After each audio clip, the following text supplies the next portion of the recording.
هذا هو الطاجين اللي ديري ليه في رمضان ان شاء الله، كيجي خفيف وزوين وعامر اختي بالفيتامينات.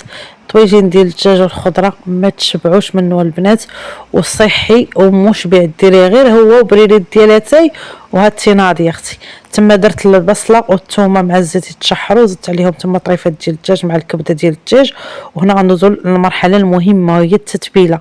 هنايا خديت الربيع اللي كان عندي في الكونجيل، خديت تما الملح، شويه ديال البزار، شويه ديال السكنجبير، الخرق ومعرق، وبزاف ديال التحميره. هذا اختي واش ديري فيه كيجي بنين بنين بنين، ما تشبعوش منه. شويه الزيت العاديه وشويه الزيت العود، وغادي نشحر الدجاج، غادي نخوي شويه من ديك الإقامه ونخليه يتلبى ليا مزيان ويتشحر.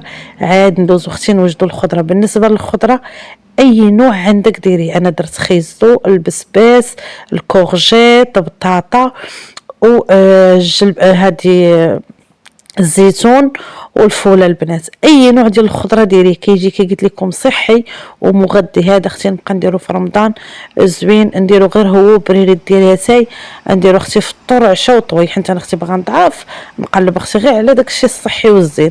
وهاد الطويجين اختي راه كيجي زوين، واخا ديروه هكا فطور مثلا، ديرو قليتو الحوت ولا داكشي وديرو هكا في العشاء من مورا التراويح، راه كيجي غزال. وشوفوا هاد الطاجين راه صحي في رمضان، سيرتو الا كان هكا متنوع بالخضره راه صحي.